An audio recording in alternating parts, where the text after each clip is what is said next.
నమస్కారం. ఘంటారావానికి స్వాగతం. ముందుగా ప్రధాన అంశాలు. టీచర్ల బదిలీల నియంత్రణ బిల్లుకు కేబినెట్ ఆమోదం. ఎస్సీ వర్గీకరణపై మిశ్రా కమిషన్ నివేదికకు పచ్చజెండా.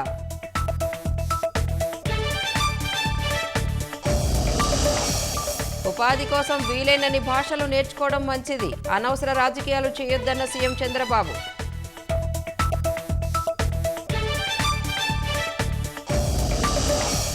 వైసీపీ అక్రమాలపై మండలిలో వాడివేడి చర్చ. విపక్ష సభ్యులు భయపడి వాకౌట్ చేశారన్న లోకేష్.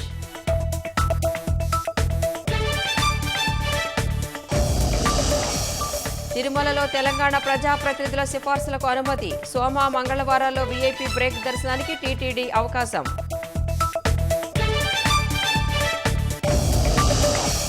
రక్షణ మంత్రిని కలిసిన అమెరికా ఇంటెలిజెన్స్ డైరెక్టర్. ఖలిస్తాన్ గ్రూపుపై చర్యలు తీసుకోవాలన్న రాజ్నాథ్ సింగ్.